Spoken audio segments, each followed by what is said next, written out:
Screen दिसते ना माझी?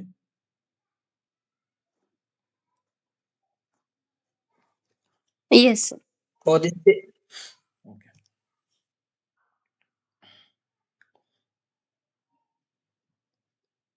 AZ900 first module, basic cloud computing. Okay. त्याच्यानंतर सेकंड मॉड्यूल आहे cloud architecture.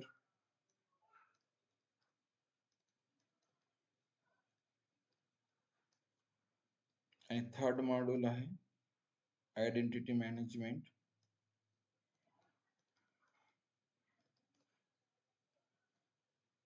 Governance, SLA, pricing. Okay, so that is the main syllabus under the AZ900 certification. So we have already discussed how to give the exam, how to schedule the exam. Okay, after the completion of the course I will again explain how to schedule the exam. Okay, AZ900. So first module we will start basic cloud computing.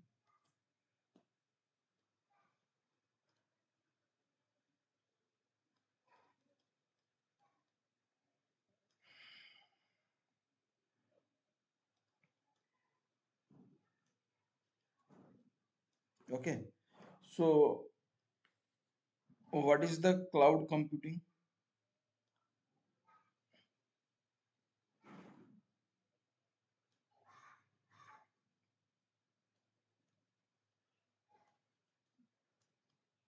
It's a delivery of Services, cloud services. delivery of computing services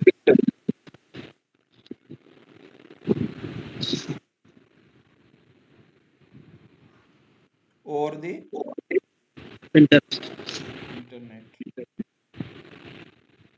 आता ही theory आहे. Okay, सगळ्या गोष्टी थेरीच आहेत. सगळ्या आपण practically याच्यावर बघता येतात. कुठे? अजून पोर्टलवर. पण या थेरी इम्पॉर्टंट काय आहे, ज्यावेळेस आपण एक्झाम देतो. असं का आवाज येतोय रे? कोणी अनम्यूट करा बरं, कोणाचं आहे?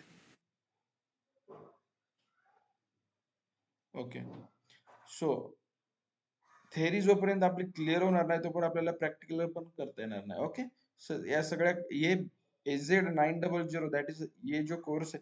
बाला सर ज्वाइन हुए क्या यूनुस? Yes, sir. हाँ, Join, sir. Okay okay. I'm there, sir.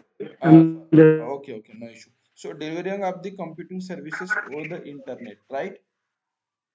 Which otherwise known as the cloud. Okay, cloud is the technology. Yesterday we have discussed these services include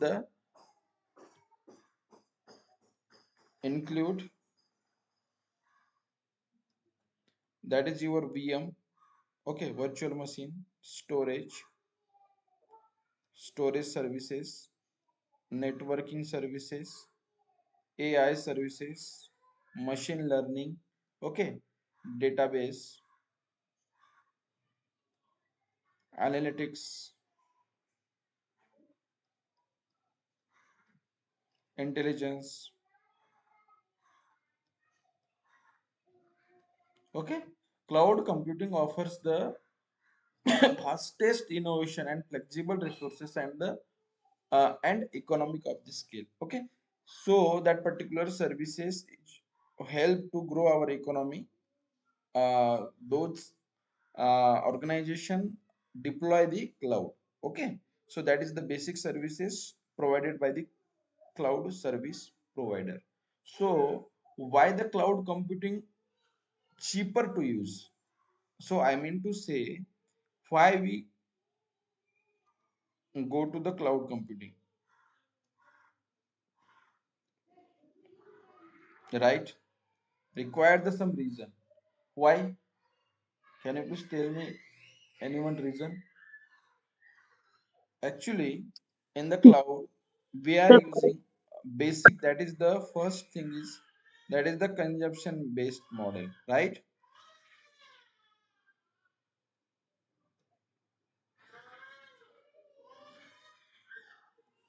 We can use as a pay as you go, right? This is the pricing model, pay as you go.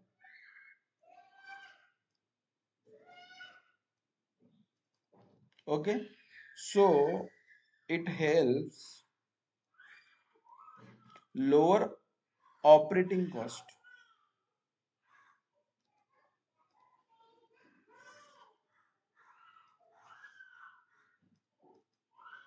Okay, next, your infrastructure run efficiently,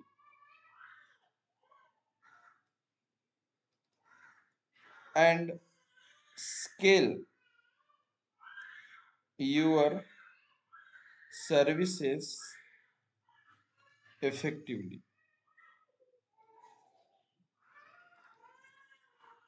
Okay, slowly we can learn each and every concept of the cloud. So right now we have just learn what is the cloud computing. Okay, so next, what is the advantages of the cloud computing? Very basic thing and very important. Okay, these points need to the remember. 100% some of the question asked from that advantages. Okay, so this is the advantages.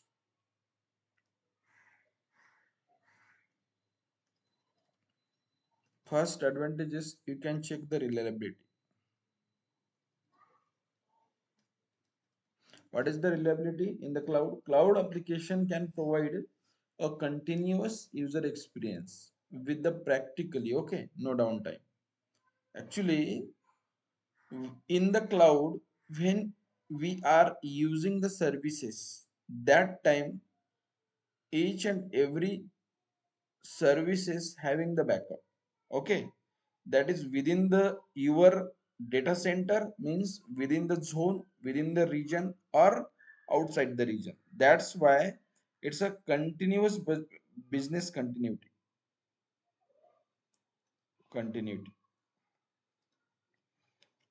no downtime. I'm just explaining the what I'm explaining, reliability. Okay, second thing, scalability. Scaling means in the generally when you create the any virtual machine or services, that application in the cloud can scale in the different way. Means there are the two type of the scaling. Okay, one is the vertical scaling, another is the horizontal scaling. Vertical and horizontal scaling, what is the meaning by or vertical scaling? Means vertical scaling means computing capacity can be increased by adding RAM or CPU to the virtual machine.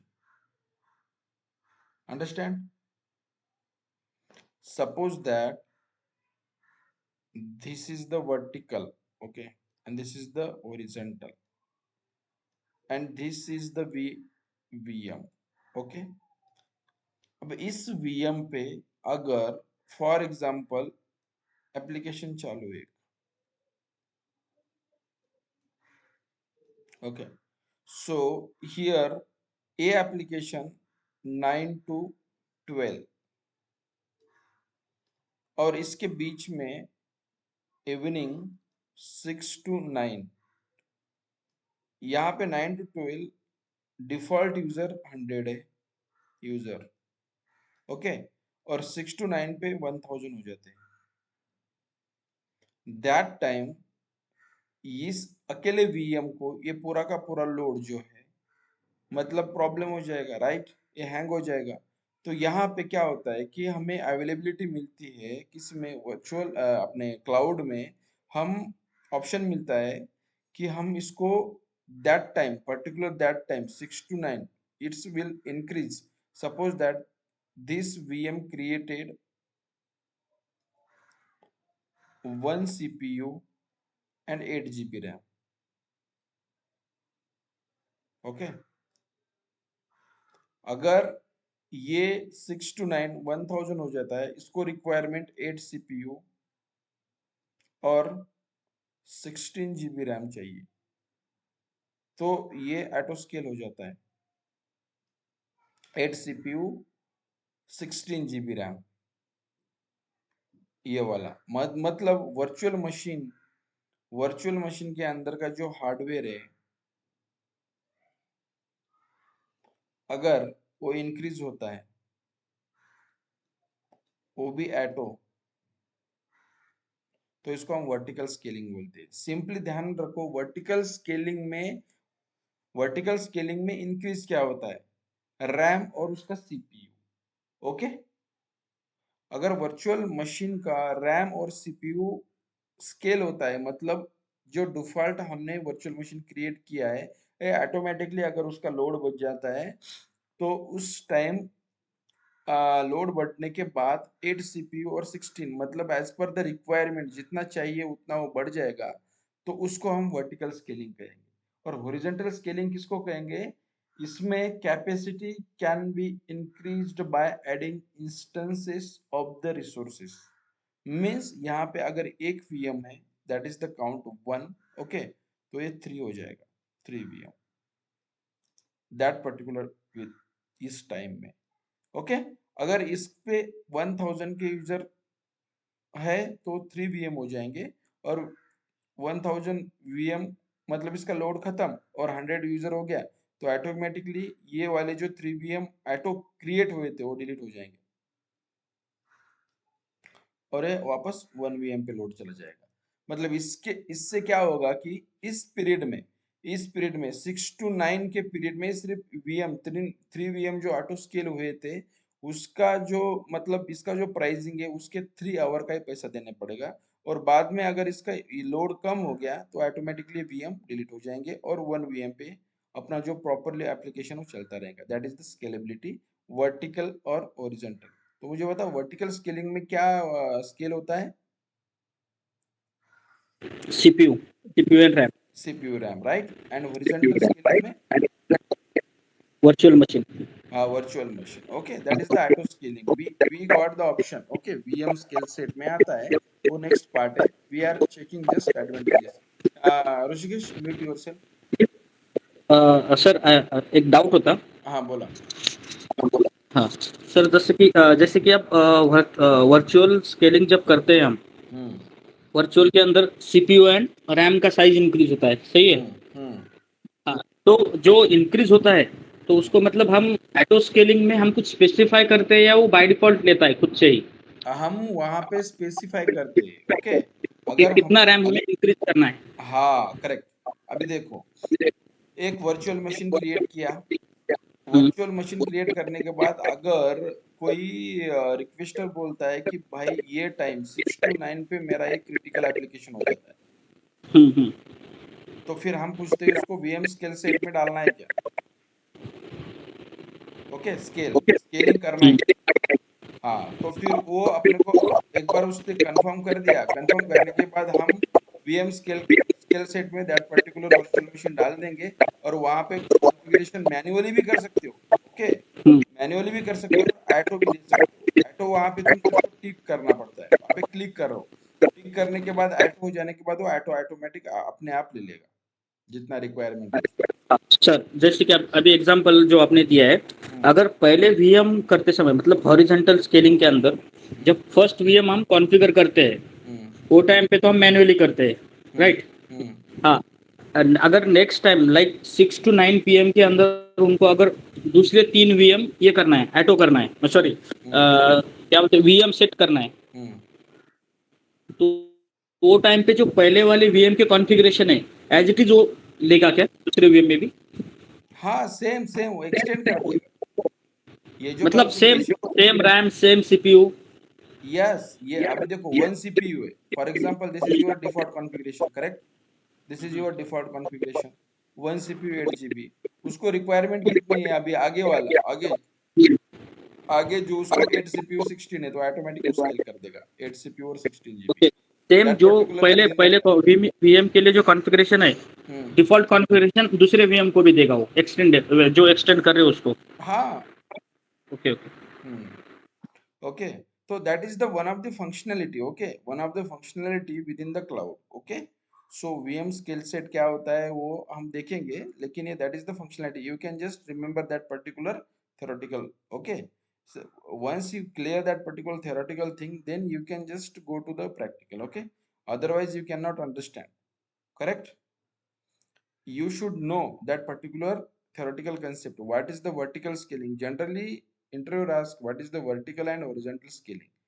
They don't ask like that, but just you should know about the what is meaning by the vertical scaling, and within the vertical scaling what exactly increased, right? What exactly increased. So that is the expectation. You should at least you can just explain. It's a not a complete VM increase. It's only in the vertical scaling. We can just VM size, under the VM size, RAM and CPU will be increases within the vertical scaling, and horizontal scaling means directly they increased as per the requirement complete virtual machines. Okay, and after the load means after the load is removed, that time that particular increased means scaled VM auto delete. Okay, it's efficient to the pricing. Understand? Hello, clear na? Yes yes. Next part, elasticity. What is the elasticity? Elasticity is the property of the cloud. Application can be conferred to take advantages of the auto scaling. Okay, to always have the resource they need. It is the same like as it is the property of the scaling. Okay, so we can scale our resources as per requirement. This is our one of the advantages. Fourth, fourth is the we can say like a disaster recovery. Recovery. Disaster recovery means suppose that in this is my US region, okay, and this is the my second region. This is my APAC, Asia Pacific, okay, and here within the region three data center, okay. This is the location US. In some cases, okay, suppose that all region down, all region means three data center will be down. That time we have a facility, okay, we have a facility, all the data within that particular region means within that particular data center replicate to the another region, APEC. So all the services will be run by or via region second. Okay, so this is the disaster recovery. Disaster recovery means cloud-based backup services, data replication, and geo distribution ensure confidence that your data is safe, even if disaster should be occur. Understand? This is the basic theory behind that. So disaster recovery, if once one region is down, complete down, okay, so your services will not be stopped. Okay, it will be running, it will be running via another region. Okay, all the data will be already replicated. It's the backup of the one region to another region. Okay, that is the basic advantages. You can just remember. Okay, that is the basic theory. Now important next part, service model. So Microsoft Azure offered services. Which services? Can you please tell me? I will give clue. Three services.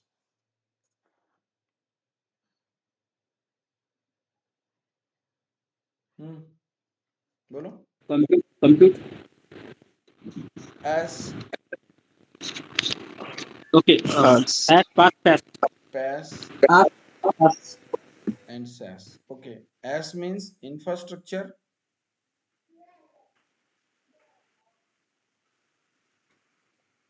as service. Okay. Second, platform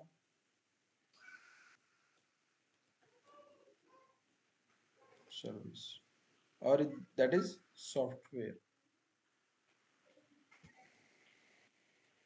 as service. Okay भाई, समझ में आ रहा है ना Bala sir, Yunus? Yes. Yes, sir. Yes, sir. Clear ना?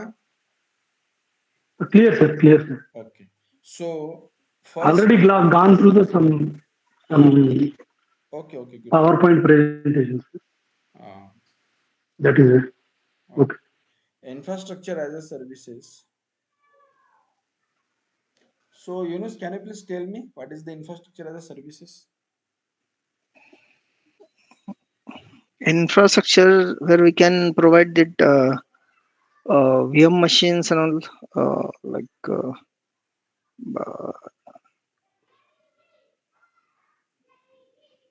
what to say. VM machine can be a part of infrastructure, sir. Infrastructure as a service means hardware, Yeah, hardware. networking. Okay, hardware, networking, cabling, that will be, who will maintain? By Azure. Cloud service provider. Okay, means I will write here definition. Cloud service provider keeps hardware up to date. Okay, but operating system maintain and network configuration handled by customer. That is the infrastructure as a service. If you buy the infrastructure as a service, that time they will provide what they provide, only virtual machine. That is your, okay, only they provide virtual machine. They don't provide any application and all these things. They maintain hardware, networking, cabling, all these things. Okay, but after you got the operating system, you need to the maintain, you need to the update, patching, okay, networking configuration under that. Regarding for that virtual machine, you need to the handle. Okay, understand? Just understand the basic definition. I will make one diagram, then you will understand better. Understand? Okay. Second, PaaS. PaaS means platform as a service. So in this service, managed hosting environment. Okay. Cloud service provider, what manage? Hosting environment means platform, web services, database, SQL application, Okay, if you that particular PaaS services, who is used? Developer. You just understand. Okay, developer, what they want exactly? Suppose you want to the buy the PaaS services, that time you need to the buy compulsory as, correct? Without as you cannot buy PaaS, you directly you cannot buy the PaaS, right? Because that PaaS services is depend on the as services, hardware, networking, cable, operating system, and then your platform, right? Web applications and all that. That is the only they provide the platform. Okay, who will provide? Cloud service provider. They provide the platform and they maintain that particular platform. Okay, and you just write your code, run your application, and maintain your application. Okay, it's a duty of your customer. Then they are not support to the, means they are not maintaining your application which running on your hosting environment or hosting platform. Okay, so that is the basic definition is that. So cloud provider manages the VM manage. They will manage means they maintain the patching and all these things, hardware, virtual machines, networking configurations, and that patching regarding that virtual machines. Okay, networking resources, all these things. Cloud customer or tenant deploy their application on what, where? Managed hosting environment. Okay, Azure app services provide PaaS services. Okay, understand? Means managed in the PaaS services, cloud service provider manage the hosting environment, CSP. Okay, once you buy the hosting environment, if you deploy an application, that particular application managed by the customer.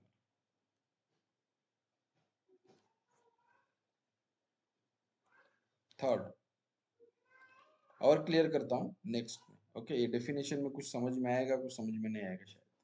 That is the SaaS. Sir 2 मिनट ये complete होने. SaaS. Okay, SaaS में simple software as a service.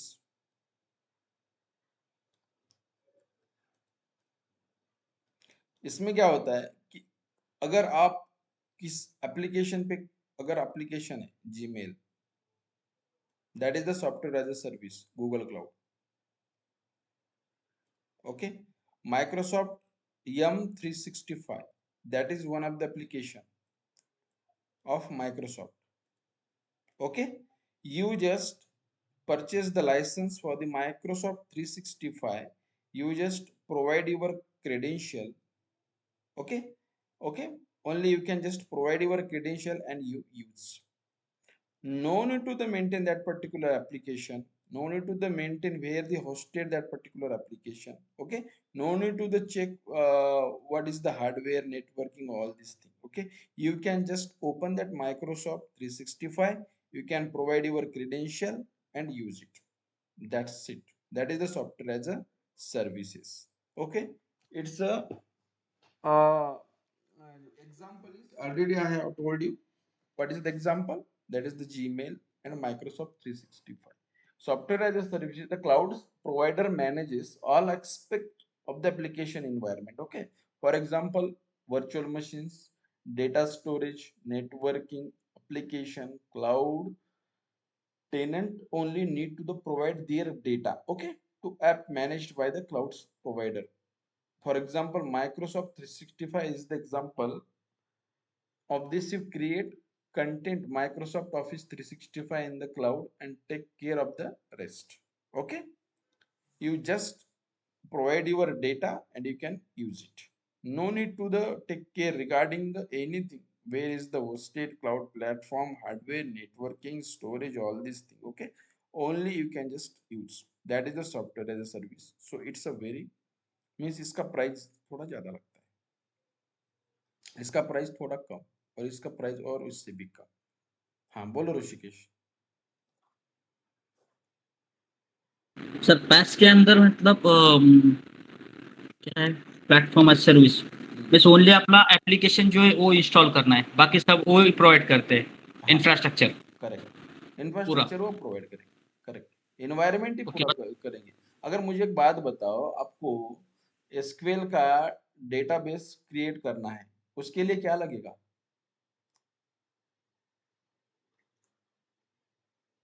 Hmm okay, ठीक है। एक बात बताओ मुझे, फॉर एग्जांपल एक एसक्यूएल की आपको एक फॉर एग्जांपल एक क्वेरी रन करना है, उसके लिए एसक्यूएल एप्लीकेशन लगेगा कि नहीं? यस प्लेटफॉर्म लगेगा कि नहीं तुम्हारे पीसी में? यस यस यस हाँ, तो वहां पे तुमको क्या क्या लगेगा? एक एप्लीकेशन लगेगा, करेक्ट? यस। उसके बाद तुम्हारा वर्चुअल मशीन भी लगेगा, करेक्ट? उसके बाद यस हार्डवेयर लगेगी, उसकी केबलिंग लगेगी, सब कुछ लगेगा ना। तो सब प्रोवाइड करेंगे किसमें? प्लेटफॉर्म एज ए सर्विसेज में। आप सिर्फ अपना कोड डिप्लॉय कर दो, लेकिन particular that code and your application related thing, you need to the manage, okay? Not don't take care of that particular platform, they will help you, okay? हाँ, तो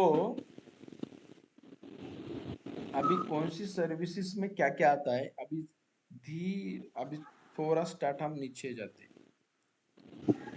भाई सबको समझ में आ रहा है ना? किसी को समझ में नहीं आ रहा है तो पूछो, कौन क्या मैनेज करता है? अभी हमने डेफिनेशन में देख लिया, लेकिन कुछ किसी को समझ में आया, किसी को समझ में नहीं आया, मेरे को पता चल गया कि ओके। तो हम फिर से एक बार फिर से मैं डायग्राम बनाता हूँ, ओके? मतलब सिंपल सिंपल वे में, तो अभी समझिए। ये ऑन प्रीमाइसेस है, that is your private cloud. आराम से देखिए, ओके? ये तुम्हारा प्राइवेट क्लाउड है। अभी मुझे बताओ, एकदम बेसिक में क्या आएगा तुम्हारा? Hardware and networking, right? उसके ऊपर तुम्हारा स्टोरेज, करेक्ट? सिंपल सिंपल बता रहा हूँ, हार्डवेयर, नेटवर्किंग, स्टोरेज। उसके बाद क्या आता है? तुम्हारी कंप्यूटर सर्विसेज, जैसे वर्चुअल मशीन,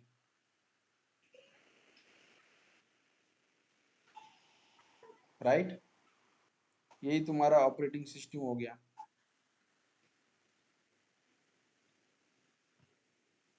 राइट? उसके बाद तुम्हारा रन टाइम हो गया। रन टाइम मतलब तुम्हारे platform, web services.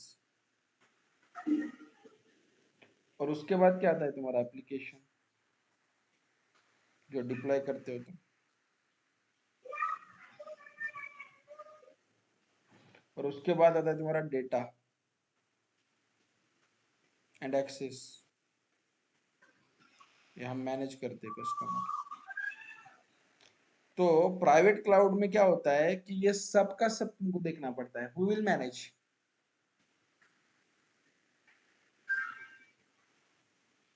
Suppose this is your private cloud, you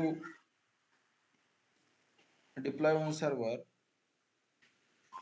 that time need to the maintain each and everything, hardware, networking, okay? That is your own server, own data center। तो इसमें क्या होता है कि इस data centre में, खुद के डेटा सेंटर में तुमको hardware, networking, storage, virtual machines, तुम्हारे रन टाइम इन्वायरमेंट, एप्लीकेशन, सब कुछ तुमको मैनेज करना पड़ता है। किसमें? ऑन प्रीमाइसेस, मतलब तुम्हारा प्राइवेट क्लाउड।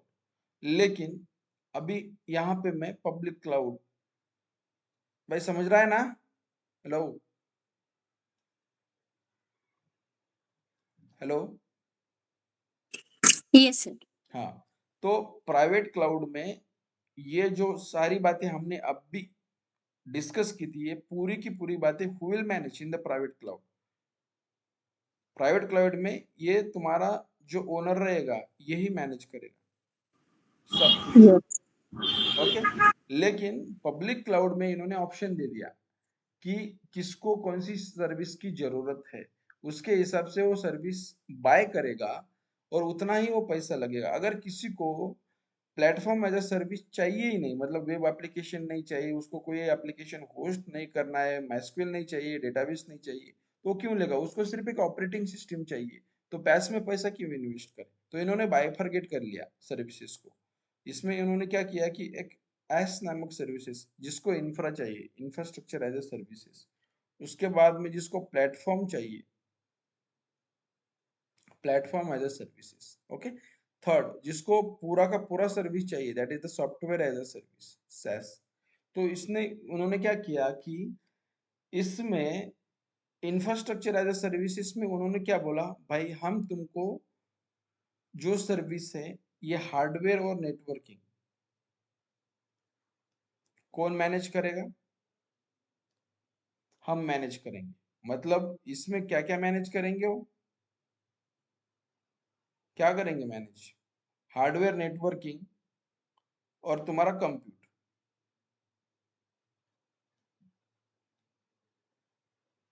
उसके बाद बचा क्या? वीएम, उसके बाद रन टाइम,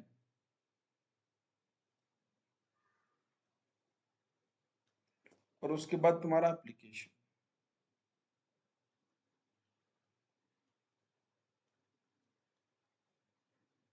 ओके, तुमने वर्चुअल मशीन ले लिया। वर्चुअल मशीन जब लेते हो तुम, ओके, वर्चुअल मशीन जब लेते हो तब ये तुम्हारी इंफ्रास्ट्रक्चर एज ए सर्विस है, राइट? वर्चुअल मशीन, अगर आपने एक वर्चुअल मशीन बाय किया, बाय करने के बाद इसका इंफ्रा मतलब हार्डवेयर हो गया, नेटवर्किंग हो गया, और उसके रिलेटेड जो भी नेटवर्किंग रिलेटेड और हार्डवेयर रिलेटेड जो इंफॉर्मेशन है, मतलब जो भी इंफ्रा है, वो मैनेज्ड बाय क्लाउड। ये कौन क्लाउड मैनेज करेगा? क्लाउड करेगा, सर्विस प्रोवाइडर। और वीएम अगर आपने ले लिया तो वीएम की पैचिंग, मेंटेनेंस, वो सब आपको देखना पड़ेगा।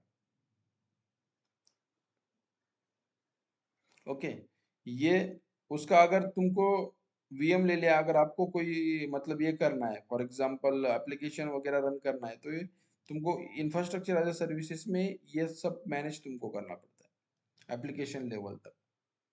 इसमें तुमको कोई हेल्प न मिलेगा माइक्रोसॉफ्ट का, data and access, that is the infrastructure as a service. Okay, अगर आप प्लेटफॉर्म एज अ सर्विस लेते हो तो इसमें रन टाइम तक, मतलब आपको क्या प्रोवाइड करेगा वो? रन टाइम, नीचे नेटवर्किंग तक। ये हो गया नेटवर्किंग एंड हार्डवेयर। ओके, तो इसमें रन टाइम आपको प्रोवाइड कर देगा। ओके, तो ये यहां तक कौन मैनेज करेगा? Cloud service provider. और उसके बाद का एप्लीकेशन, आप इस रन टाइम पे अगर एप्लीकेशन डिप्लॉय करते हो तो तुमको मैनेज करना पड़ेगा। Access and data managed by customer, this is the managed by customer. Okay, so in the platform as a services. और SaaS में क्या होता है? सिर्फ डेटा एंड एक्सेस आपको मैनेज करना पड़ता है, सिर्फ क्रेडेंशियल। और उस पे अगर तुमने माइक्रोसॉफ्ट वर्ड यूज किया, माइक्रोसॉफ्ट वर्ड अगर यूज किया, उसमें जो डेटा तुमने फिलअप किया है वो तुम्हारा तुम्हारा मैनेज तुमको करना पड़ेगा, वो माइक्रोसॉफ्ट नहीं करेगा। ओके, एंड एक्सेस मतलब तुम्हारा क्रेडेंशियल, वो कौन मैनेज करेगा? वो तुम करोगे, दैट इज द कस्टमर। और बाकी की जितनी नीचे बातें, जैसे एप्लीकेशन से लेकर हार्डवेयर तक, ये मैनेज करेगा क्लाउड सर्विस प्रोवाइडर। ये तुमको देखने की कोई जरूरत नहीं। CSP, और ये यहाँ पे तुमको कस्टमर मैनेज करेगा।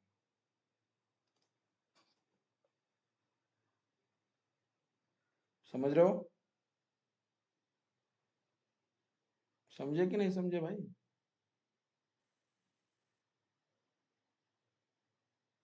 हेलो? Six. पूरा नहीं, just short. क्यों? पूरा नहीं मतलब एक बार फिर से पूरा मतलब डिटेल बस लेयर्स एक्सप्लेन। ओके। और किसी को कोई प्रॉब्लम?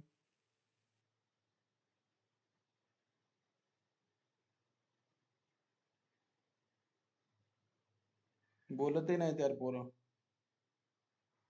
लाजताय काय प्रश्न विचारायला? आज लाजले की मग उद्या इंटरव्ह्यू मध्ये काय बोलणार? हे तर बेसिक आहे.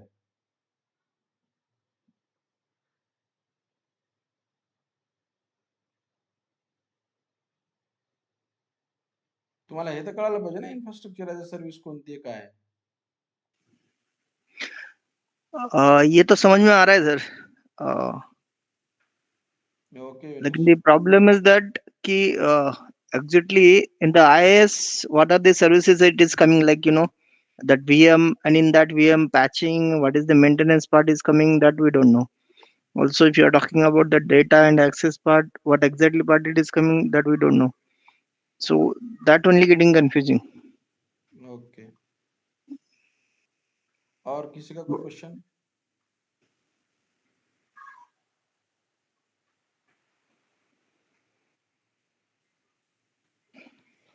चलो ठीक है, फिर से एक बार एक्सप्लेन करता हूँ. No issue.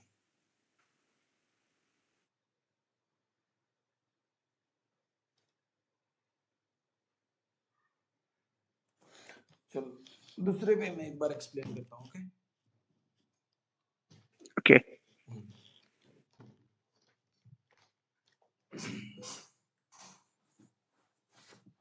देखो अभी ध्यान से सुनो. एस में क्या होता है? एस का फुल फॉर्म तो आपको पता हो गया है अभी. Infrastructure as a service. Service. हाँ, इंफ्रास्ट्रक्चर में क्या करता है? Allow you to rent hardware. अगर मेरी वर्चुअल मशीन मेरे को बनाना है तो क्या लगेगा?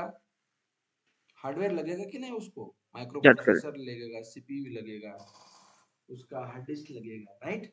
Yes. You create the virtual machine. इसलिए मैंने वर्चुअल मशीन कल क्रिएट करके दिखाया था, ज्यादा कंफ्यूजन ना हो करके. Okay. When you create the one virtual machine, that time basic thing hardware is required plus, Yes. Right? Hardware में क्या क्या पार्ट आता है तुम्हारा? सीपीयू आता है, रैम आता है, उसकी केबलिंग आती है, उसकी डेटा डिस्क आती है, ओएस डिस्क आती है. Okay. So hardware, okay, allow you to rent hardware. तुम किसको रेंट, मतलब ये रेंट से ले रहे हो क्या? सीपीयू, रैम, केबलिंग, डेटा, ये वाला वो तुमको अलाउ करता है एस में. Having the control over OS, VM and VNet. अगर इंफ्रास्ट्रक्चर एज अ सर्विसेज में, इंफ्रास्ट्रक्चर एज अ सर्विसेज में फर्स्ट सर्विस तुम्हारी वर्चुअल मशीन है. अगर वर्चुअल मशीन आपने ये क्या किया कि तुमने रेंट पे ले लिया, ये ऑपरेटिंग सिस्टम अगर आप लेते हो, फॉर एग्जांपल ये लिनक्स है, सर्वर 9.5, ओके, ये वाला लिनक्स अगर आपने रेंट पे ले लिया, इस लिनक्स आपको लिनक्स प्रोवाइड कर देगा ब्लैंक, कुछ भी नहीं रहेगा उसमें, सिर्फ लिनक्स प्रोवाइड करेगा. Okay. लिनक्स के पीछे का जो बैकग्राउंड हो कौन मैनेज करेगा उसको? वो कौन मैनेज करेगा इंफ्रास्ट्रक्चर में?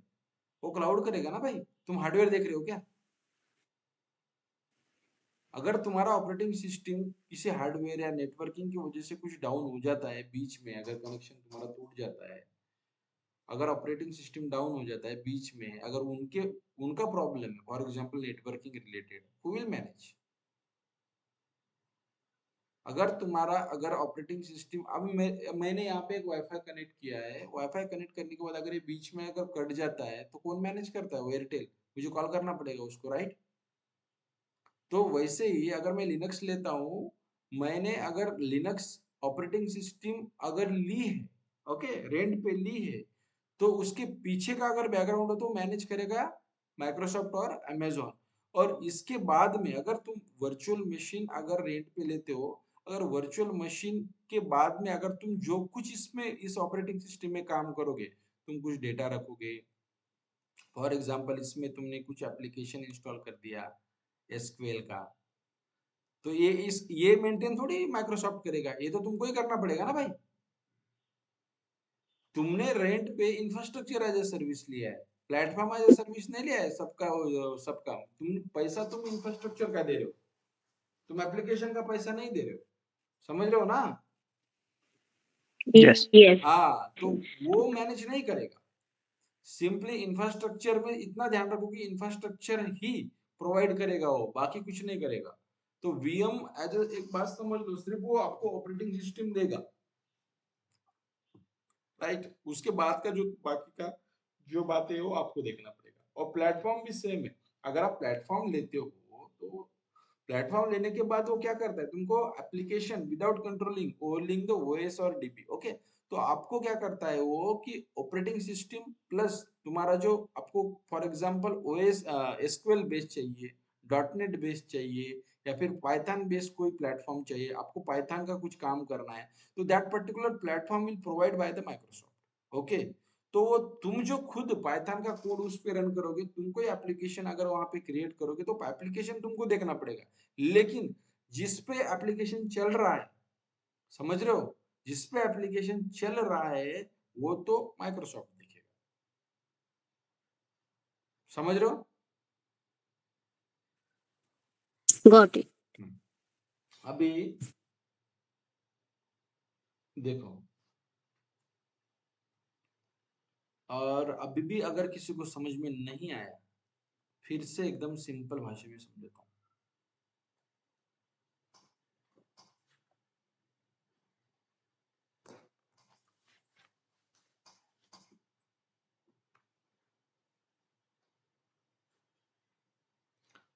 मुझे बताओ, अभी अब तुम बताओ, ओके।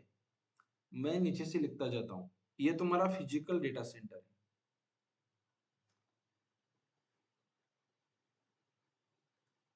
ओके। उसके बाद तुम्हारा नेटवर्क आ गया, करेक्ट। ये फिजिकल नेटवर्क है। मैंने पहले ही तुमको बोला था, ये वर्चुअल कुछ नहीं होता है, फिजिकल उनके डेटा सेंटर होते हैं, राइट, क्लाउड वालों के। उसके बाद फिजिकल होस्ट हो गया। ये फिजिकल होस्ट का मतलब कोई बता पाएगा मुझे, फिजिकल होस्ट क्या है?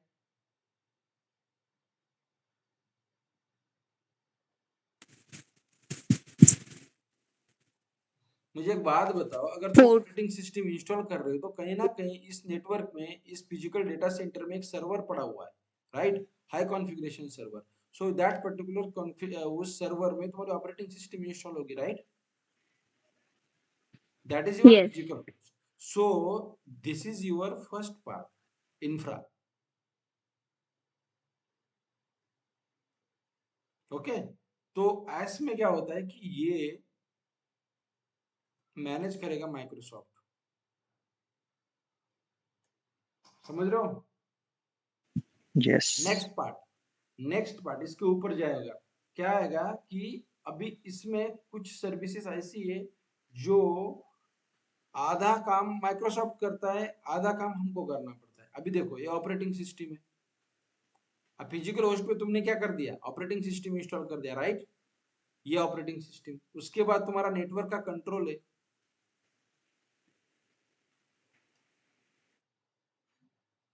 उसके बाद तुम्हारे एप्लीकेशन आएंगे, और उसके बाद तुम्हारा क्या आएगा, identity management and the directories, right. मतलब ये क्या होगा तुम्हारा यूजर मैनेजमेंट।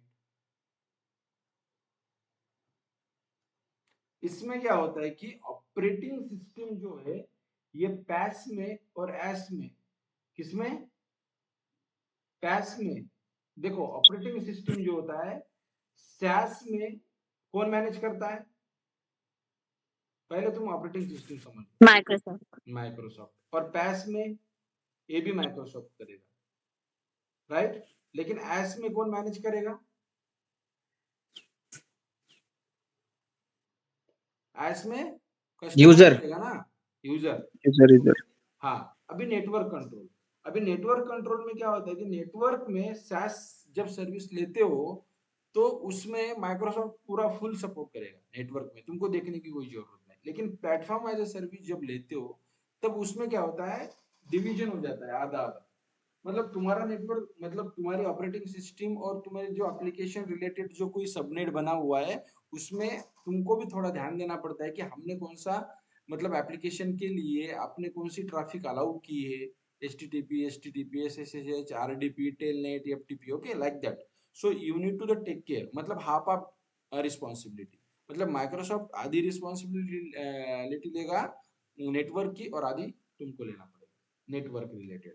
इसमें भी एप्लीकेशन रिलेटेड में कैसा होगा कि जब तुम पैस सर्विसेज लोगे तो आधी आधी रिस्पॉन्सिबिलिटी बढ़ जाएगी कुछ इसमें, मतलब रन टाइम इन्वायरमेंट में, मतलब रन टाइम इन्वायरमेंट तो वो देखेगा लेकिन एप्लीकेशन आपको देखना पड़ेगा, करेक्ट. और यूजर और एक्सेस मैनेजमेंट में जब फर्स्ट टाइम जब यूजर क्रिएट करके देगा कौन, माइक्रोसॉफ्ट पोर्टल पे, तो वो उसकी जिम्मेदारी है. और बाद में अगर आपको किसी को एक्सेस दिलवाना है, आपको किसी को क्रिएट करवाना है, फॉर एग्जांपल ये तुम्हारी टीम है, ओके आपने सर्विस ले ली और आपने फॉर एग्जांपल एक वीएम सर्विसेज देगी वीएम, तो ये फर्स्ट रिस्पॉन्सिबिलिटी क्या होगा कि मेन जो है मेन आईडी वो माइक्रोसॉफ्ट देगा. अगर ये वर्चुअल मशीन पे तुम्हारे 4 लोग काम करने वाले हैं तो तुम क्या करोगे, this is your owner ID, okay. इस ओनर आईडी से तुम क्या करोगे, 4 यूजर बना दोगे और 4 में इस बंदे को ओनर करके एक्सेस दे दोगे, बाकी किसी को कंट्रीब्यूटर दे दोगे, किसी को रीडर दे दोगे, okay as per the requirement, okay 4 employ. तो इसमें तुम्हारी रिस्पॉन्सिबिलिटी कैसी होगी, डिवाइड होगी, मतलब आधा माइक्रोसॉफ्ट देखेगा आधा तुम देखेगा, राइट. तो अभी और सैस सर्विसेज में मतलब ऊपर की जो account identities and device and information and data access जो होता है सैस में और पैस में और सैस में, एक पूरा का पूरा कौन देखेगा,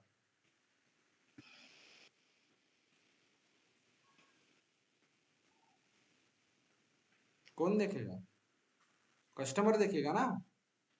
मतलब तुम्हारा डिवाइस और एक्सेस मैनेजमेंट, मतलब फॉर एग्जांपल एक एप्लीकेशन आपने बाय किया माइक्रोसॉफ्ट 365 या जीमेल, तो यहाँ का क्रेडेंशियल और डेटा एक्सेस मैनेजमेंट जो है तुमको देखना पड़ेगा. और बाकी की नीचे की जो बातें है तुम्हारी identity, application, network control, operating system, physical host, ये वाला माइक्रोसॉफ्ट देखेगा. इसमें आपको हार्ड क्या लग रहा है, मेरे को ही समझ में नहीं आ रहा. क्लियर ना. Got it, sir. Yeah. हाँ. अभी एक नेक्स्ट टॉपिक है इसमें, सर्वरलेस कंप्यूटिंग करते हैं, serverless.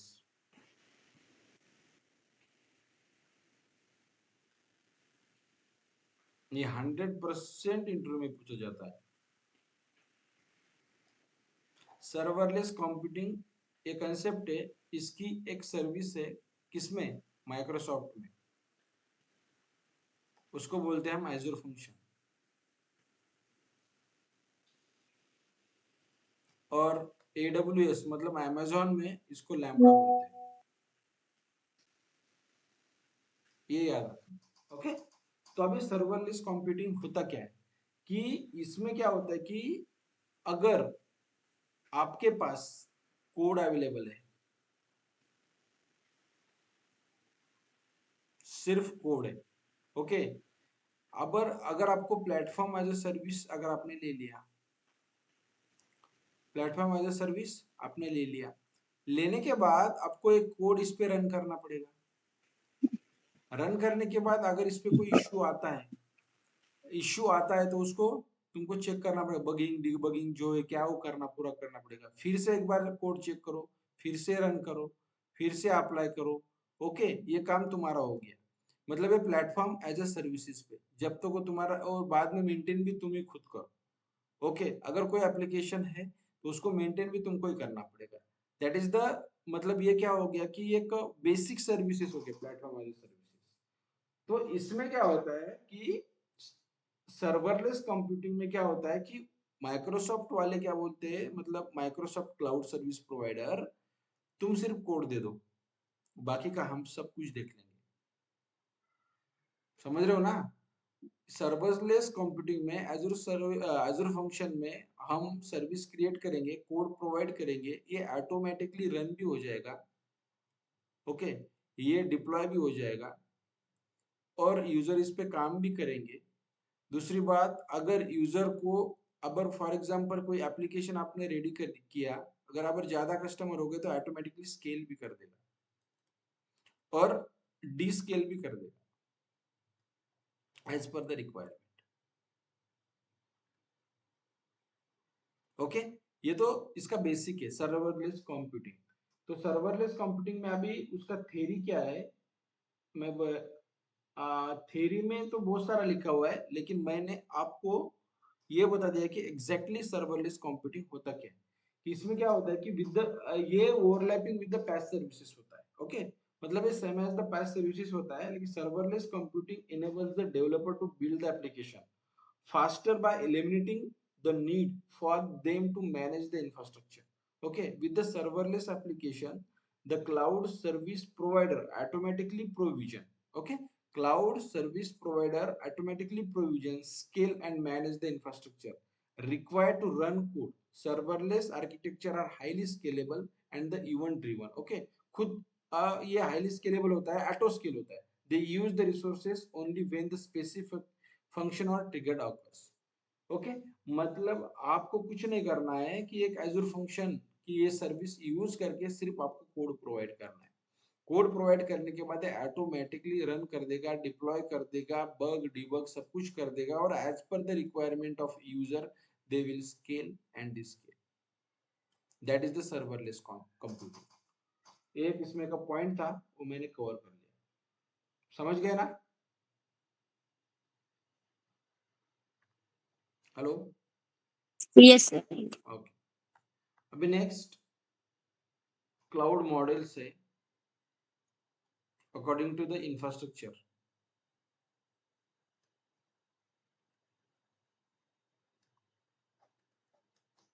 Okay, so first is the public,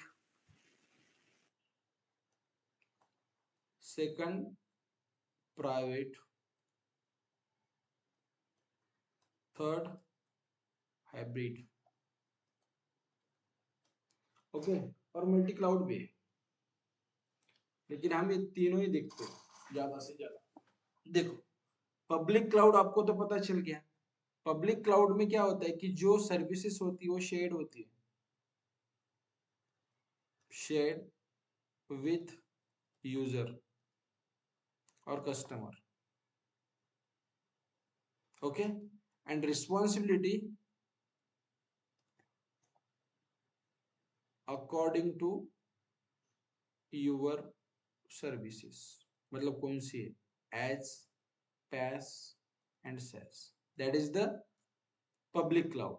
okay, इस पे ये owned by cloud service provider. Okay, service are offered over the internet to anyone who wants to purchase them, and cloud resources like server and storage are owned by the third party. Okay, that is the third party cloud service provider, and it required the internet. Private cloud हमने कल ही discuss किया था। Private cloud क्या होता है कि इसमें ये डेडिकेटली, मतलब किसका होता है कि ऑर्गेनाइजेशन खुद एक कोई बिजनेस है और ऑर्गेनाइजेशन, इसके पर्पस के लिए उन्होंने एक डेटा सेंटर या क्या बोलते हैं अपना सर्वर रूम ओपन करके यहाँ पे रख दिया, तो it's owned by only, it's private, and services are not shared with other और publicly. Okay, that is the private cloud, that is the public cloud. अभी हाइब्रिड क्लाउड में क्या होता है कि इसमें कॉम्बिनेशन होता है, पब्लिक प्लस दूसरा कौन सा, प्राइवेट, दोनों का कॉम्बिनेशन मिला के हम इसको बोलते हैं पब्लिक और प्राइवेट को हाइब्रिड क्लाउड। अभी यूज कहाँ पे होता है, जनरली ये होता है हर जगह पे होता है, लेकिन most of the thing banking में होता है और बड़ी बड़ी एमएनसी में होता है। अभी होता कैसे यूज है, मुझे एक बात बताओ। फॉर एग्जाम्पल ये एसबीआई, ओके, एसबीआई क्या करती है, एसबीआई के पास जो डेटा अवेलेबल है, ओके, जो डेटा मतलब कस्टमर का डेटा, कस्टमर का क्या डेटा रहेगा, अकाउंट नंबर, उनके पासवर्ड इनक्रिप्टेड फॉर्मेट में, उनके आधार कार्ड, उनके पैन कार्ड, ये सब कुछ डेटा अवेलेबल है। ये मुझे एक बात बताओ, ये पब्लिकली शेयर कर सकते क्या पब्लिक क्लाउड पे? It's a very dangerous, right? तो ये डेटा वो करते खुद के प्राइवेट क्लाउड में, मतलब उनके VMware में, उनका जो भी कोई सर्वर होगा, ओके, ये कॉन्फिडेंशियल होता है। प्लस अगर ऐसा कुछ डेटा जो पब्लिकली उनको पब्लिकली अगर रिवील करना हो, फॉर एग्जांपल कुछ डेटा वेबसाइट पे है, जैसे रिक्रूटमेंट हो गया उनका, अगर कोई अनाउंसमेंट है, अगर कोई स्कीम है या लोन रिलेटेड कोई इंफॉर्मेशन है, सो ये पब्लिक को उनको दिखाना है, तो ये यहाँ पे यहाँ पे प्राइवेट क्लाउड में रखने की कोई जरूरत नहीं, वो ये पर्टिकुलर डेटा इसके लिए इस्तेमाल करते हैं पब्लिक क्लाउड। तो दोनों यूज करते हो, customer sorry private and public cloud, so इसको हम हाइब्रिड बोलते हैं, हाइब्रिड मॉडल। और हर जगह पे हाइब्रिड मॉडल चलता है, बड़ी बड़ी कंपनी भी जो कॉन्फिडेंशियल डेटा है अपने खुद के सर्वर में रखती है, that is the private cloud, और जो डेटा दिखाना चाहते हैं बाहर, वही प्राइवेट क्लाउड में वो स्टोर करती है। Okay, that is your private cloud, public cloud.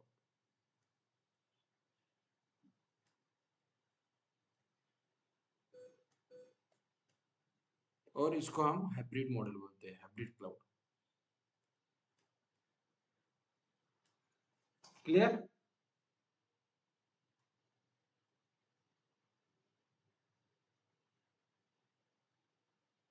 हम्म,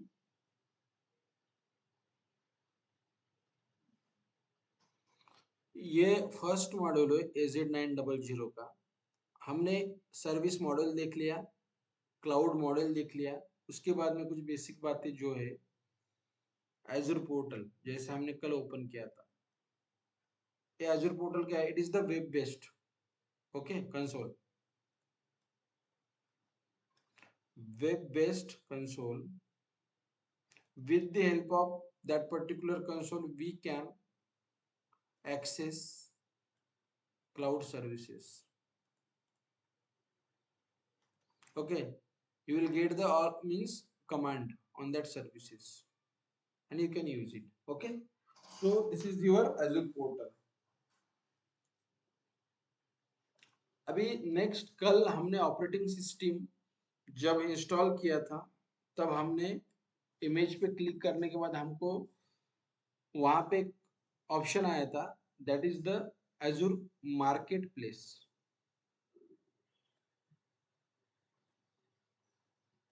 ये मार्केट प्लेस में आपको क्या मिल जाएगा कि जो इंपॉर्टेंट सॉफ्टवेयर है, वो सिस्टम सॉफ्टवेयर हो या एप्लीकेशन सॉफ्टवेयर हो, सब सॉफ्टवेयर वहां पे आपको मिल जाएंगे। ये क्लाउड बेस्ड मार्केट प्लेस है, वहां आपको एज़ुर वेब सर्विसेज में आपको मिल जाएगी, आपको थर्ड पार्टी से लेने की कोई जरूरत नहीं। ओके,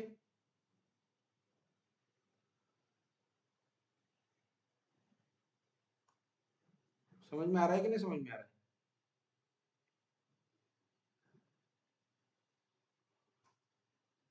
फिर से रिवीजन करते हैं, सब चुपचाप हो गए भाई आज। देखो,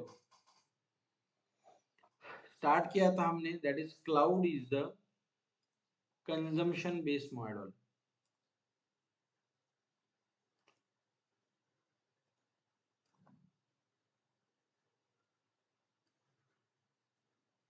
consumption based model, consumption based model मतलब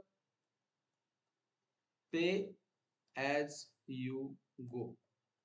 ओके, जितना आप यूज करोगे उतना ये करोगे, आपको इसमें नो अपफ्रंट प्राइस और कॉस्ट, आपको इसमें कोई हार्डवेयर और इंफ्रा रिलेटेड कॉस्ट पे करने की जरूरत नहीं है। ओके, मतलब इंफ्रा और हार्डवेयर की कॉस्ट आपको नहीं लगेगी, ये हमने इसमें देखा था बेसिक।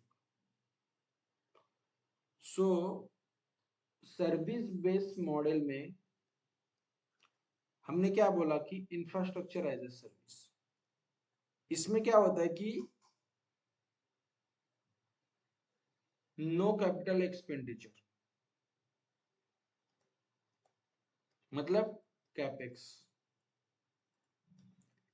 नो कैपिटल एक्सपेंडिचर मतलब कैपेक्स हमको लगता नहीं, मतलब पर्टिकुलर अगर तुमको सर्वर बाय करना है, सर्वर बाय करना है तो आप सर्वर मतलब इसका हार्डवेयर सर्वर बाय नहीं करोगे, आप उसके अंदर के ऑपरेटिंग सिस्टम को रेंट पे लोगे। That is infrastructure as a service, understand? That is ये जो हार्डवेयर का इंफ्रा है, मतलब हार्डवेयर सर्वर, उसका नेटवर्किंग, उसका अंदर का स्टोरेज, उसका केबलिंग, वो पार्ट सब कुछ मैनेज करेगा सी क्लाउड सर्विस प्रोवाइडर, और आप सिर्फ पे करोगे ओएस के लिए। ओके, ओएस के लिए सिर्फ इसका रेंट दोगे, जितनी टाइम तुम्हारी ऑपरेटिंग सिस्टम चालू रहेगी उतना टाइम आपको पे करना पड़ेगा। ओके, और इंफ्रास्ट्रक्चर एज अ सर्विसेज में आगे अगर आपने ऑपरेटिंग सिस्टम में आपने कोई एप्लीकेशन या कुछ भी डिप्लॉय किया है तो वो मेंटेन आपको करना पड़ेगा, राइट? और प्लेटफॉर्म एज अ सर्विसेज में क्या होता है कि इसमें भी नो कैपेक्स, कैपिटल का कॉस्ट नहीं लेते हो इसमें। इसमें क्या होता है कि आपको एक प्लेटफॉर्म दिया जाता है, ओके, जैसे वेब एजूर सर्विसेज करके, वेब सर्विसेज के अंदर आप एप्लीकेशन डिप्लॉय कर सकते हो। मतलब ये वेब सर्विसेज के अंदर ये इंफ्रा आपको दिया जाएगा, लेकिन एप्लीकेशन जो आपने डिप्लॉय किया है वो मेंटेन आपको करना पड़ेगा। That is customer maintain by the customer, okay. और सॉफ्टवेयर एज अ सर्विसेज में ये पूरी की मतलब इंफ्रा और पैस दोनों भी, एस प्लस पैस, managed by cloud service provider. आपको सिर्फ क्या करना है कि सर्विस को यूज करना है। सर्विस को यूज करने के लिए आपको आपका क्रेडेंशियल खुद बनाओ और एक्सेस करो, दैट्स इट, ओके।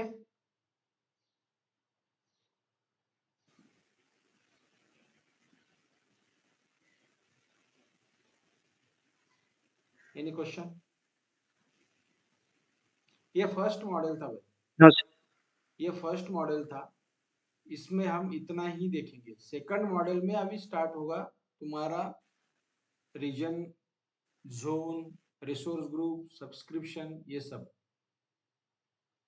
हमने क्या देखा, स्केलिंग में एक वर्टिकल स्केल होता है, एक हॉरिजॉन्टल स्केल होता है। वर्टिकल स्केलिंग में क्या होता है,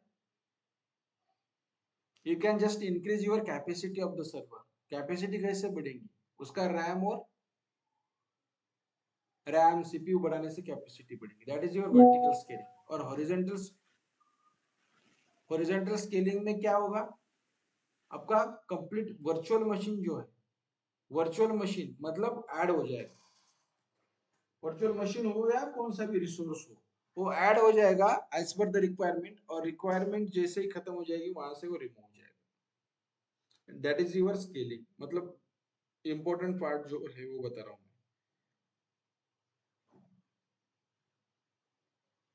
बोलो, कोई प्रॉब्लम इसमें?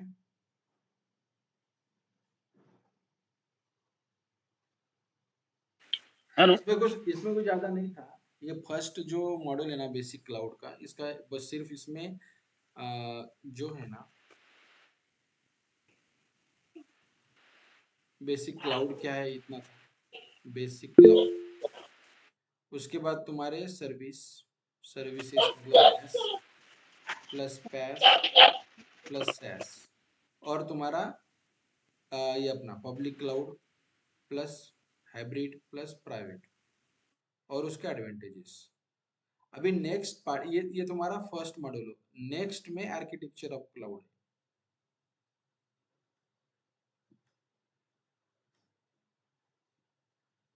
नेक्स्ट में आर्किटेक्चर ऑफ क्लाउड में तुमको हम स्टार्ट करेंगे मैनेजमेंट से। मैनेजमेंट में उसके बाद तुम्हारा सब्सक्रिप्शन आता है, सब्सक्रिप्शन के अंडर तुम्हारा फिर अकाउंट आता है, राइट? सब्सक्रिप्शन में बाद में आरजी आएगा, उसके बाद में तुम्हारा रिसोर्स आएगा, वो कैसे होता है सब कुछ हम अच्छे से देखेंगे, ओके। बाद में फिर धीरे धीरे तुम्हारा रीजन, उसके बाद तुम्हारा zone, availability zone, VM scale set, ये सब कुछ वो नेक्स्ट मॉड्यूल में है। ये फर्स्ट मॉड्यूल बस बेसिक था। इसमें किसी को कोई प्रॉब्लम?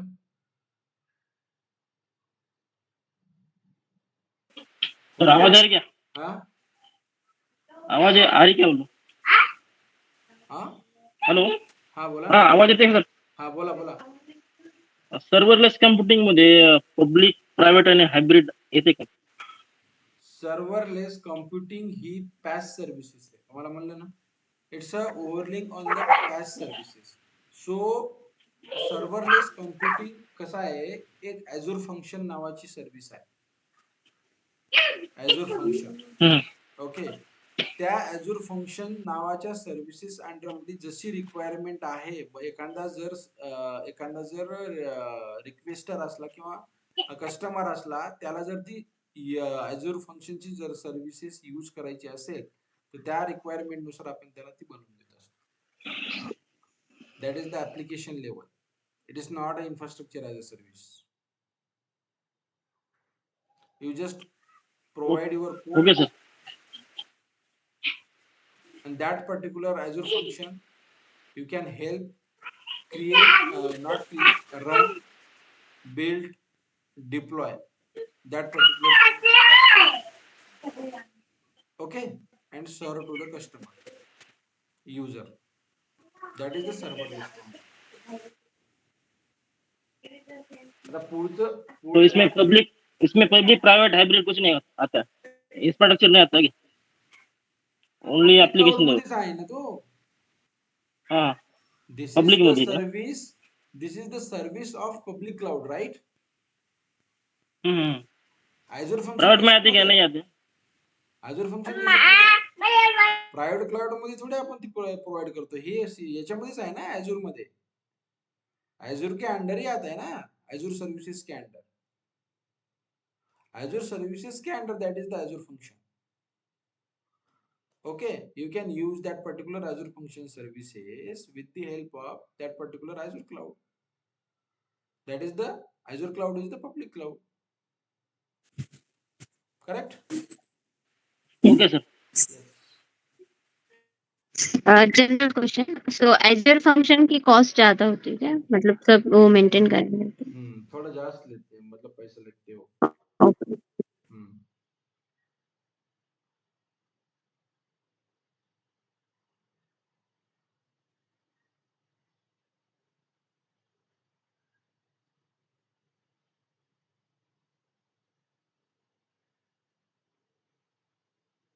अगर किसी को कोई क्वेश्चन नहीं तो आज यहाँ पे हम रुक जाएंगे, और नेक्स्ट सैटरडे संडे में आगे का जो मॉड्यूल है वो खत्म कर देंगे.